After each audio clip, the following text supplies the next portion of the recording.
Miten päädyit töihin Ekotekoon? No, minut valittiin ihan vapaaehtoisesti tähän näin. Tiedätkö sä yhtään, mistä tämä idea tähän kirpputoriin lähti? No varmaan siitä, että saataisiin vähän tähän tulevaisuuteen vähän taustaa, että tietäisi minkälaista tämä vähän on niin kuin oman yrityksen ylläpitämistä. Millaista työskentelyä täällä kirpputorilla on ollut? Että... On ihan mukavaa olla täällä ja aika rentoa. Mitä kaikkea te olette tehnyt? Ollaan laiteltu, hinnoiteltu näitä tuotteita ja sitten laiteltu tänne ympäristö.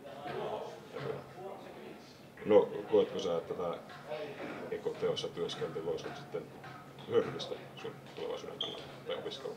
Kyllä, mun mielestä. No, mikä on teidän myydyn tuote? Myydyn tuote? Kyllä musta tuntuu, että kahvi voisi olla ylivoimaisin myydyn tuote.